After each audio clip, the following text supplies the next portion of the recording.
મિત્રો આ સમમાં તો તમને જોતા જોતા જ આવડી જાય છે, કારણ કે 50 માંથી કોઈ દિવસ 51 ગુણ મેળવવાની સંભાવના ગોતવી છે પણ કોઈ દિવસ હોઈ શકે નહીં. એટલે કે એ જે રિઝલ્ટ છે એ કેવું આવશે? 0. એટલે એની સંભાવના કેટલી હશે? 0. ઓકે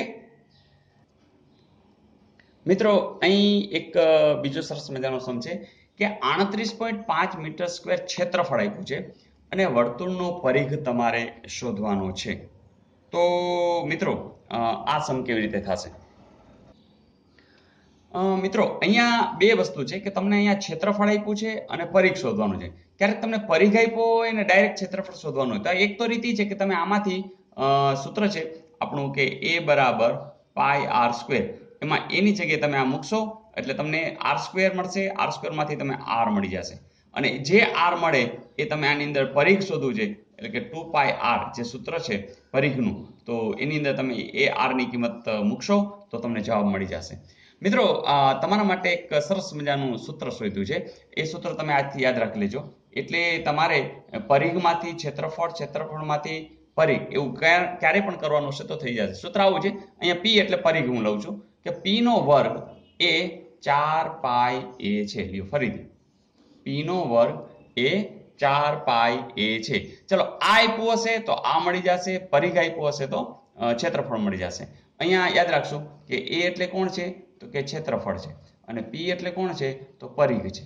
ફરીથી તમને a આપ્યો હશે તો p શોધવાનું કહેશે, p શોધવાનું કહેશે, p આપ્યો હશે તો a શોધવાનું કહેશે. અહીંયા આપણે વચ્ચે r છે એ ગોતવાની જરૂર નથી, એટલે આ આખી લાંબી રીત આપણે આજથી કાઢી નાખીએ છીએ.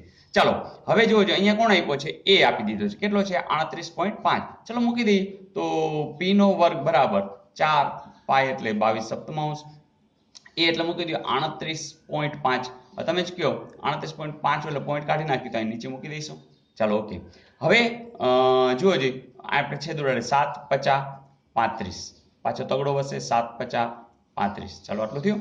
પછી તો 11, અહીંયા 2, ચાલો અહીંયા 11, એટલે કે જવાબ શું આવ્યો? 4 ગુણ્યા 11 ગુણ્યા 11.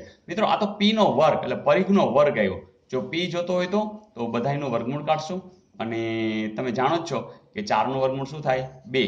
11 ગુણ્યા 11 એટલે એનું શું થશે? 11. જવાબ આવશે 11 દુ 22. એવું કંઈ આપેલું છે? હા આપેલું છે.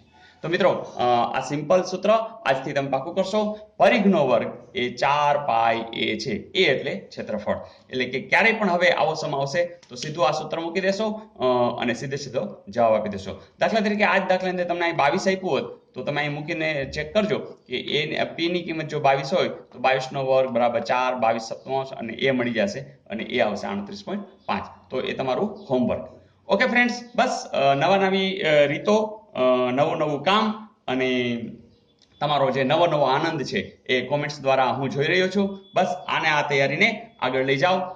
નેક્સ્ટ એક્ઝામની અંદર આપણા ગણિત અને રીઝનિંગના પૂરેપૂરા માર્ક્સ આવે એવો પ્રયાસ કરશો. Okay, all the best.